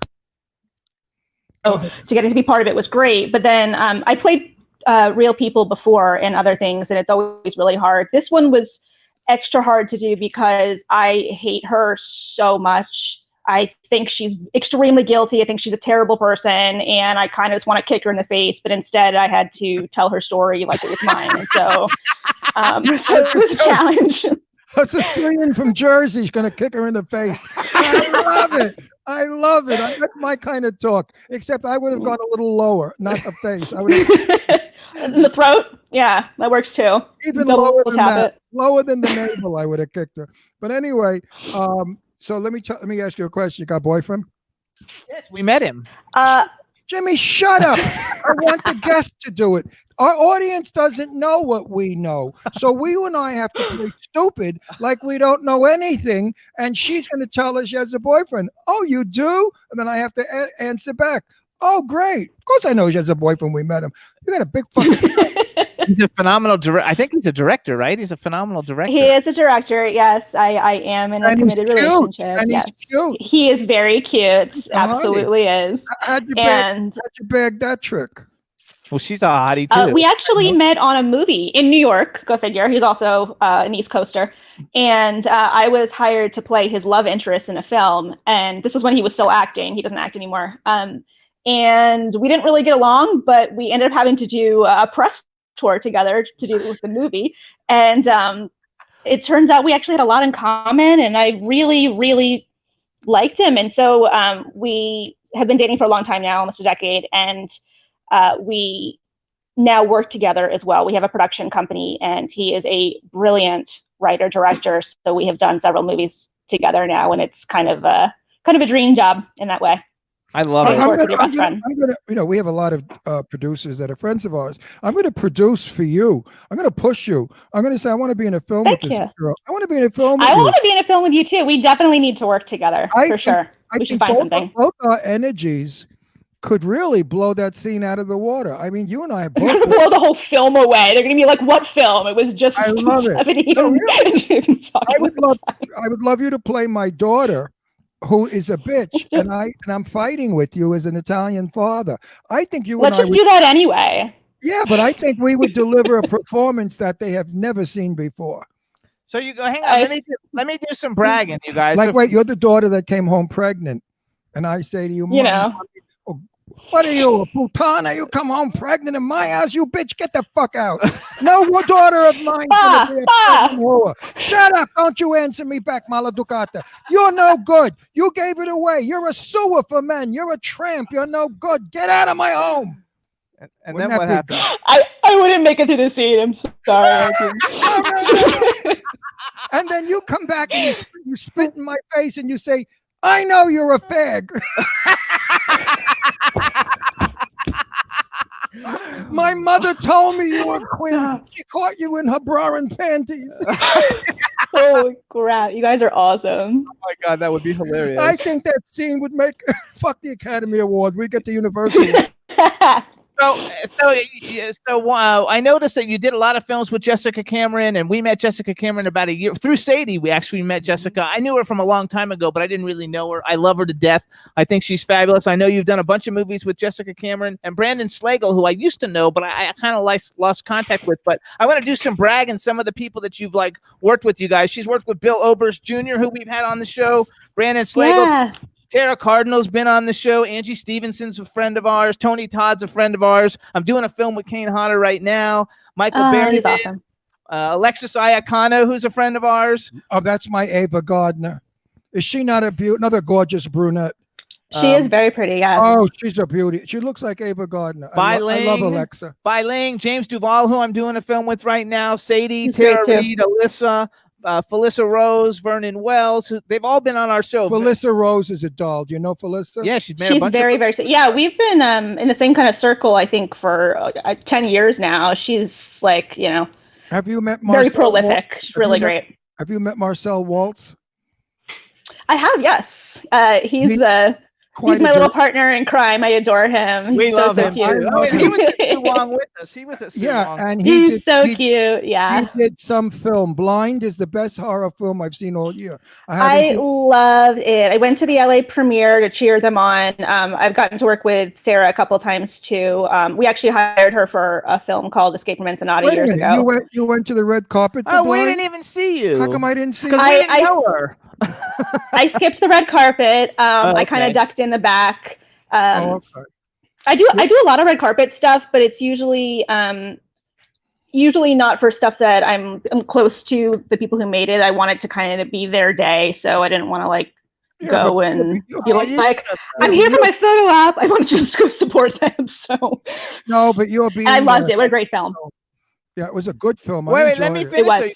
And Sarah did a good job. She's great. great in that. You guys, she's also worked with Vivica Fox, Bill Duke, Michael Pare, which you know. I know Michael Jay Pare. Moore, Yeah. Luke Goss, Stacey Dash, Mindy Robinson, Richard Grieco, who we know, Lorenzo Lamas, who Ron's friends with. Yeah. Noah Guglielmi's been in the show. Robert Lasardo, Ezra Bussington's been on the show. Eric Roberts. I mean, you're like a who's who of like the coolest people. What's happened to Lorenzo? I haven't heard or seen from him in a long time. He's flying planes. He and doesn't come. We had the same publicist for a while, and he was said he was coming out every time, and he maybe came out a handful of times. I think he really likes his privacy and his little world, and he's Lorenzo Lamas. He doesn't need to come out every second. We'll all wait for him. So, but he was always very nice.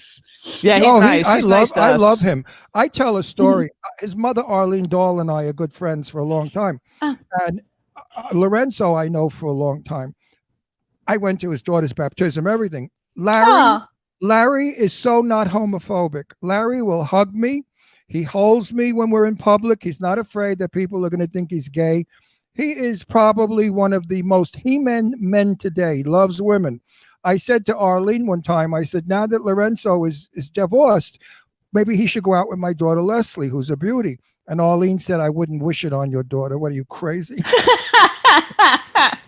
And I argued. I said, what do you mean? She said, he only loves porno women with fake boobs that are all pole dancers. I said, well, that's not my daughter. But Lorenzo Lamas is a wonderful guy. I like him a lot. So hold on, let me do some more bragging. So here's some of the films you guys can. Now here's one that I haven't seen, and I just picked it out because I liked it. I didn't pick out everything. I picked it out because I liked the title of it, and you have to tell us something about it. It's called Nude Nuns with Big Guns. Now that's for me. That's one of your big. How awesome is that, right? I know. That's cool as shit. I absolutely love that title. That is the best. It's so good. It's a Grindhouse movie, and it came out years ago, earlier on in my career, and I try to do something for everybody. So if someone asks me, oh, what should I watch of yours, depending on what the kind of movies you like, I can make the right suggestion. So I wanted to do a Grindhouse movie, and when I saw the castings for Nude Nuns with Big Guns, I was like, that title's too good to not be part of. You're right. I agree. Now, are those nuns with big boobs or big guns? Everything's big in that movie.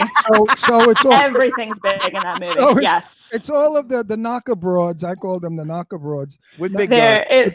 There's something for everyone in Nude Nuns with Big Guns, including Bella Alberts Jr., which is the first movie I did with him. So that's kind of cool. Where is that movie, Nun with Guns? Where can we see it? Is it out? Now I'm not sure. It still makes the rounds. It was number one on Netflix for months. That was like when Netflix was just coming around to be what it is today, and we were like the first one to go viral on that, and it kind of put me on the map. So it's an old film. You starred in it? I don't star in it. I was in a few scenes for it, and I had started to do a lot of work at that time, and I was doing well in the press. So I ended up starring in it. Well, that happened. Surprise! That happened. That's what I talked about with Robert. Scene sealers. Which, by the way, Robert Craig had told us to say hi to you because when he was leaving, he said, I saw that. How cute is he? We love him. We love him. Bob is a good guy. He's a good buddy. I'm going to be, I was watching your guys' interview with him, which I was totally getting pumped up because y'all are so fun. And so now I know some of his projects, so I'm going to support his work when we're done here tonight. We love him. I'd like to meet his wife. She sounds interesting. We will meet her. Yeah. We invited him to the Sue Wong thing, but he couldn't go they were both because they got sick. sick. We invited them, but next year we'll all get back together again and we'll do it again because it'll be fun. Jimmy's in charge of the invite list.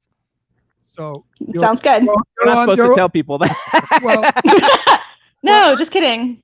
I never said, who said I said that? That's not true. I never said that. So wait, tell everybody. So what do you think are some of the best? So for horror movies, what are some of your best films? If people want to see your work, which ones would you say this is the one you should go see me in? Which you should go see Bus Party to Hell because I saw that and I had a good time. Yes, that's a fun one. It's more recent and it's easy to find still. So that one I usually point to. I always ask what kind of stuff you like. So what kind of horror movies do you like? Oh, I like every kind because I'm just a genre fan, so it doesn't make any. I know you are. Really, the torture porn ones are my favorite, like Saw and Hostel and stuff like that are probably my favorite. But my favorite movie of all time is like The Lost Boys, which is not a scary one. It's just vampires. I love vampires and werewolves. I'm always in horror movies. I'm always in them, and I hate them. And Really? when I see them, I say, what horrible, shitty movies are these? They're so crappy. I hate them. They're so cheesy. It's escapism. It's fun. I love it. You don't have fun doing them? I think it's fun. I love doing them. Like I'm doing Clown Motel 2 for Joe Oh, Kelly. cool. That's fun. I love Joe Kelly, and I love Angie Baby, Angela Joseph. So, and the people in it, I love this. Everybody I'm surprised you're not in it. Everybody in the business is in it. So it's. I don't know them actually. So hopefully after that, I'm gonna introduce you to some people because we run in the same circle partially, but then we also run in different circles. And I would love to introduce you. I already told her. I'm gonna get her. I want Joe Kelly. She's fabulous. Joe Kelly will meet you. He'll put you in one of his films. His Clown Motel 1 did fabulously, by the way. I saw that. Yeah, I was following it because they got a great release on it, and they were really championing. But I don't know the people who made it. I just know as like a genre fan. When I saw it, I said, "What a piece of shit this is!" But no, really, it was. But it's fun, right? Well, when it turned into camp, then it became a fabulous film because it's fun. Yeah. It's funny. It's a wonderful comedy. I took it as serious. I don't know. That's okay if you did. When the filmmakers don't know that they're making camp, that's when it gets a little. But when they're in on the joke and they really go for it, then everybody can have fun and it can be a success and the escapism that it's supposed to be. I know. It was now fabulous. I look at Clown Motel 1 and I love it. It's fun. And Clown Motel, I hope, is just as funny.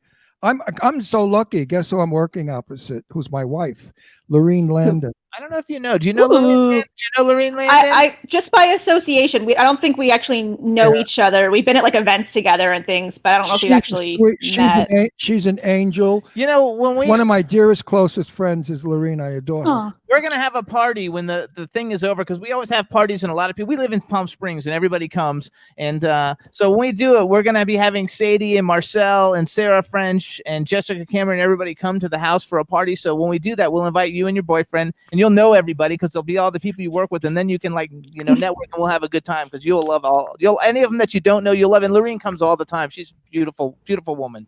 She is very, very beautiful. Absolutely. I would love to meet her. And Palm Springs is like my favorite place on earth, actually. I love Palm Springs. I actually lived randomly in Salton Sea for a year. I know. I always get that reaction, but it's actually beautiful. And I did it because I needed to be close to Palm Springs. I was working on stuff there. And I went because I saw like a brand new house, super cheap. And I wanted to go see if like, maybe I can, have this really nice house for nothing. And I drove out there on like a joke. I looked around and I was like, where the hell am I? And nothing. But by the time I was done, I was like, you know what, this place is kind of charming. And I ended up, it has the most beautiful sunsets you will ever see in your life. And we ended up shooting a movie there, Dead Sea, which did pretty well. Alexis was in that one, and Jimmy Duvall was in that one, and a few other people.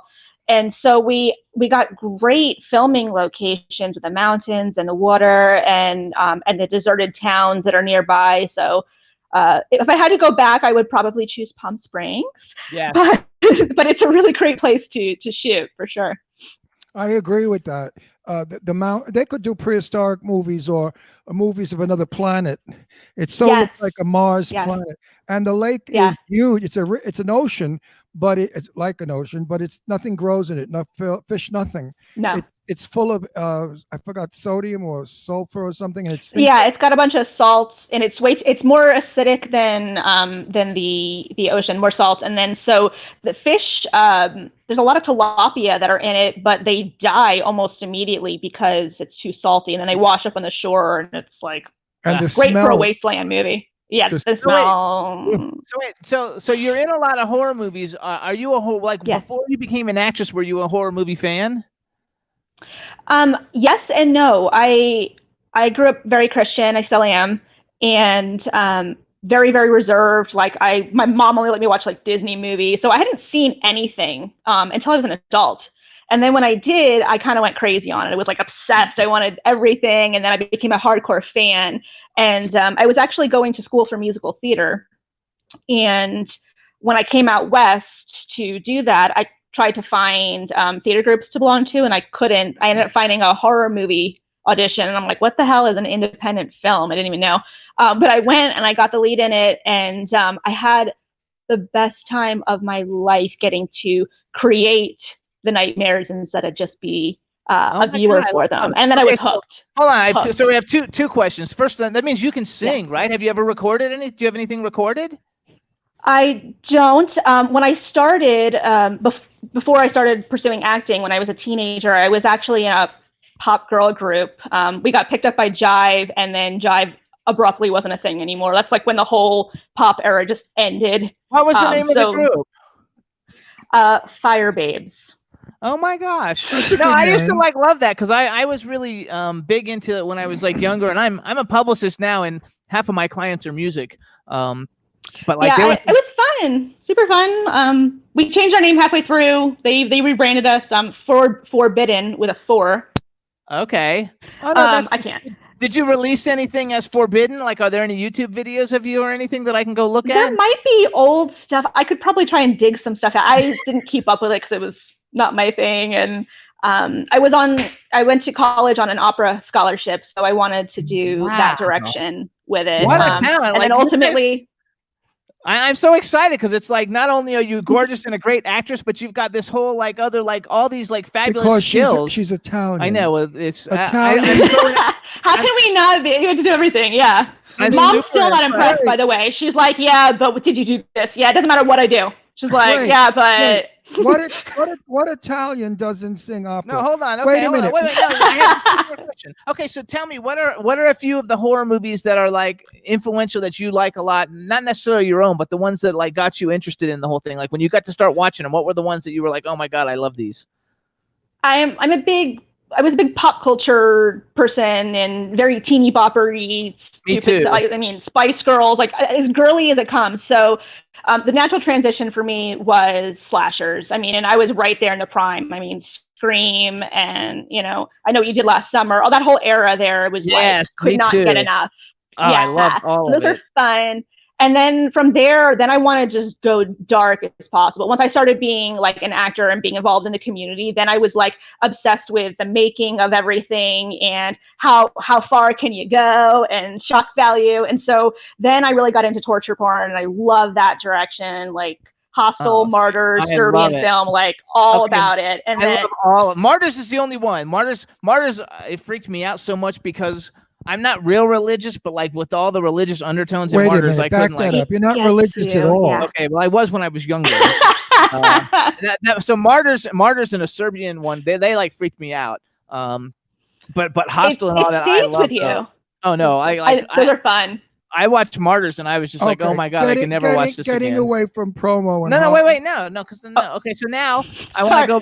Sorry. Because everybody like loves this stuff. Okay, so let's do my question I like to ask everybody. So. Oh wait, let me just ask her one question. Okay. Are your parents from Sicily? My grandparents are, yes. But not your mother or father?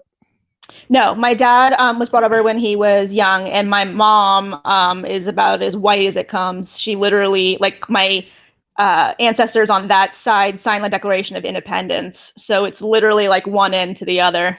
She's cute little blonde. Hi mom. We'll say hi to mom. So your mother wasn't strict. You're not allowed out after 11. You can't be alone with boys.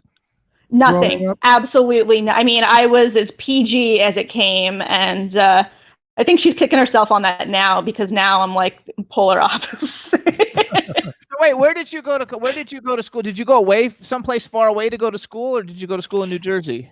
I grew up in New Jersey, and then at 17, I left to do my senior year of high school in Arizona because I was going to ASU and I wanted to get residency. And then from there, I was driving back and forth to Los Angeles for auditions because the summer after my high school year, I got my first horror movie, and then it did really well overseas. And so people started calling me to do their movies. So I was doing like class part-time and then spending half my time in LA. And one day I just didn't go home. Oh, that's ever awesome. since. I mean, Yeah. it's definitely working out. Like, everybody loves you. I've never heard a single person say anything that wasn't glowing about you. How nice you are, what a great Aw. actress you are. Another question. Maybe So they saw me kill people. I do all the questions that nobody wants to answer. So you Yeah, think do it. you think you're going to marry this guy? Yes, I do. Is he going to ask you? You think? It's possible. I'll happily share some juicy details with you, but I'd love to keep that off the public record. There you Okay. go.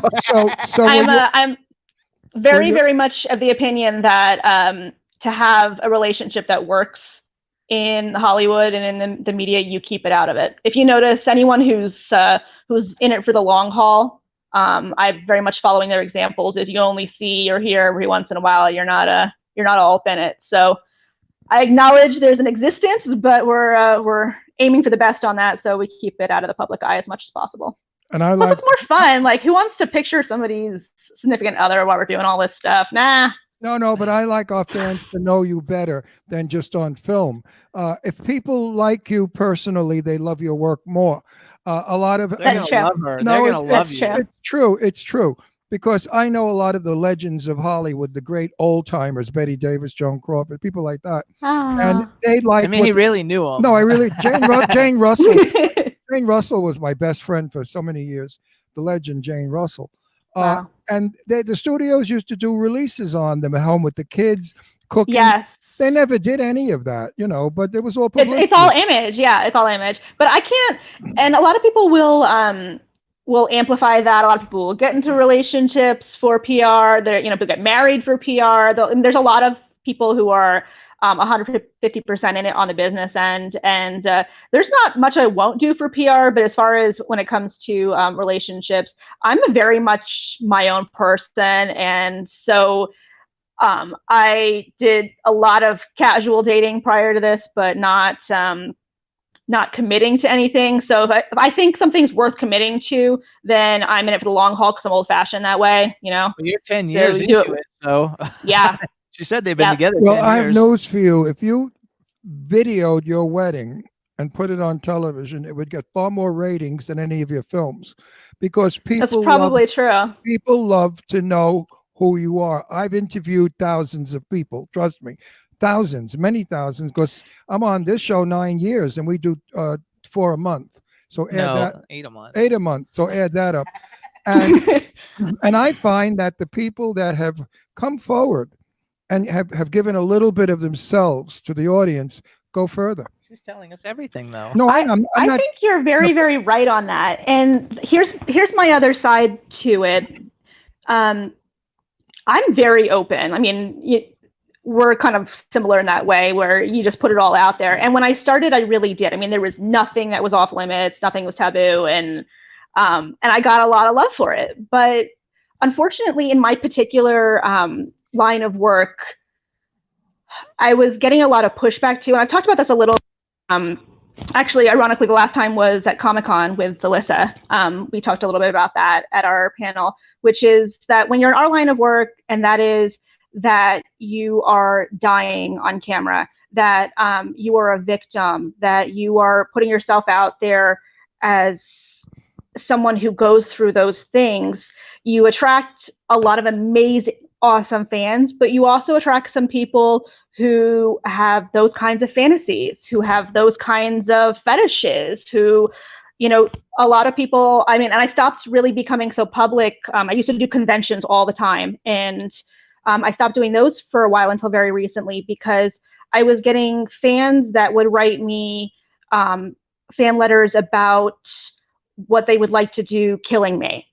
And they would write them to like my mother's house, where we have a different last name, and I've never talked until recently about where she lives or anything. Like, they just found it out on the internet.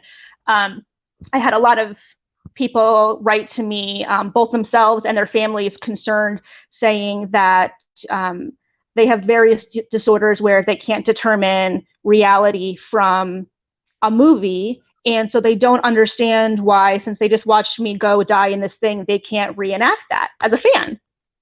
And so when you take on this corner of the industry, it comes with overwhelmingly positive things like your fans are super loyal. Your career can span decades. There's consistent work available. But then there's also some really specific downsides. Yeah, I know that because I have a downside. Men, not women. Men send me photographs of erect penises, and they write on how'd you like this, baby. So I write back and I say, I won't, but your mother would love it. I totally get what you're saying. I have a friend who I hadn't talked to in like 10 years, and he reached out to me on Instagram. He's very, very famous. I don't want to say his name. And he asked me if I'd give him a call, and I gave him if I would call. I asked for his phone number so I could call him, and he sent me a message saying, please send me your phone number. He said, because of all the crazy people, who like try to get in touch with me, I don't answer my phone if I don't know the number that it's calling. So that's why I can plug it in. I know who you are because we all do that. He said it's just unbelievable. Like there's the good fans, and then there's a small percentage, and those are the ones very small. Unfortunately, they're the ones who wreck it. I was pissed off with Facebook because somehow Facebook put my phone number up somewhere. But that's the other thing. Yeah.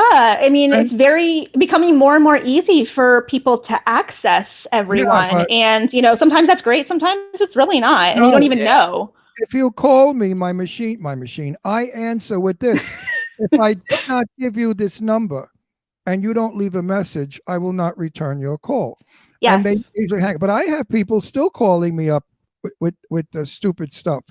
Women that say stupid things. And one woman called up. She said, "If you saw my tits, you'd want to ball me or something." And I thought, I mean, I'm 80 years old. What ball? So hold Did you call her back? No. we have like 4 minutes left, and this is the question. One more thing. No, I want to do mine. We have had people call in and say, "You fucking fags, I'm going to kill you." What queers have to be on television now? Oh, yeah. That's why we have the dog. We have 130 pounds. Yeah, we have a dog that'll eat people. I have a question. It's ridiculous in that time that we're still in those kind of times. I don't understand that at all. I mean, we have had death threats. Ridiculous. So we have called the police on. We have like 4 minutes, and I want to get this out there. Okay, so first of all, bucket list: a male and a female actor and actress that you have not worked with yet that would be on your like, oh my god, I'd love to work with them. And number 2, if you could have been in any movie ever made in history, what movie would have you liked to been in? Oh man. Well, ironically, my number one that I've been working towards is Margot Robbie. As an actress, she's my favorite. The second I saw her opposite Leonardo DiCaprio, I was like, this girl's going to be a huge star. And she's just a badass. She's got so much range, and she's a producer too. Yes, she and her husband produce together. So I just think she's a total badass. I would love to work with her. And then of course there's others like Angelica Houston, Christina Ricci. Anyone who's a strong character actor who does really unique things. I'm really I love character actors. I think I love Christina Ricci. A lot of fun. I love Christina Ricci. Okay. And then what movie would you have liked to been in? What movie would I like to been in? Let's see. Gosh, that's hard. Spice World. Oh, really? That is a great movie, though. Yep. I love it. I used to have all the. I love that movie. I used to have autographed pictures of them. I had all kinds of stuff. Like I had everything. Oh, so fun! I did not have a good time there. Yeah. I had all the dolls. I had the Vanilla Ice dolls. Now I collect superhero action figures and horror action figures. So I have an office full of them. That's so cool. I'd love to see it sometime. Oh, when you come, you'll see it. Like I have a 6-foot Jason from Friday the 13th and like a 7-foot werewolf, and they all move. So fun. It's so much fun. So like I love the whole thing, and I collect anybody who's been on our show. I have an action figure if they've got one. He also has a life-size Ron Russell blow-up doll. So if I'm on location someplace, he doesn't get lonely. Yeah. That's a great idea, actually. I really like that. It was a joke, folks. It's not real. I don't want people. You're a tease. No, people are going to write in and say, "Where do I get one?" Where do you get one? Absolutely.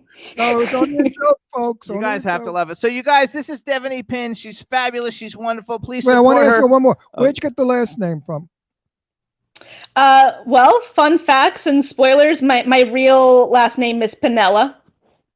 Oh, so she just Pinella. Nice But name, when I Pinella.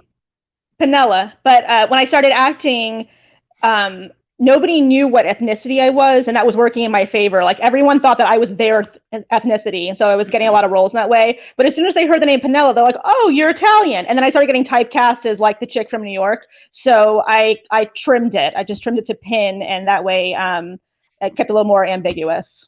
there you Yeah, go. I did Russell. I still get the mafia guy, the gangster. I'm still playing tough guys. Even Right. even with Russell and being gay, you figure, they might say that faggot. He's going to play a tough, rough gangster. And when they see Yes. me work, they get scared. They say, "Oh my Y'all are God, badass for real. I really am." But the last name doesn't work. When I was younger, I used my real name, and they thought I was too ethnic, because Yep. back then you had to be a name like Young Smith Brown Jones. Yeah, as white as waspy as possible. Absolutely. Exactly. Like James Dean type. Like me, I'm Yes. Stuart. Yeah, Waspy. I look like a Sal Mineo, and I didn't get away with it. So everybody, we're gonna have to go because we only have like a half a minute left. So this is Devaney Oh, Pin. You guys wow.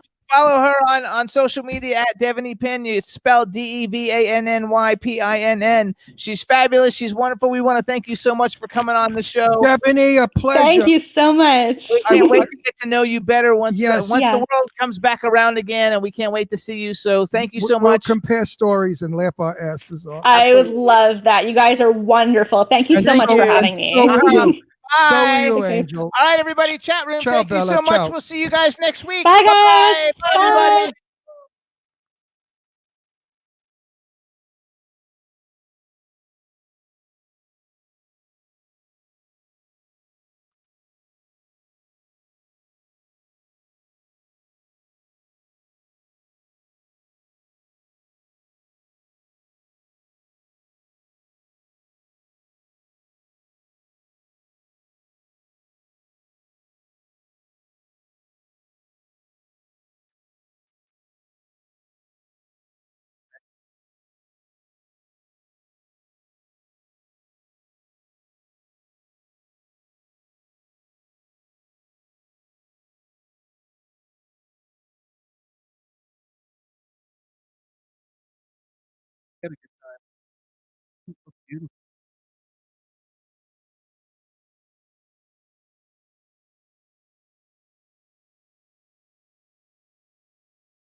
Jimmy, you're clear.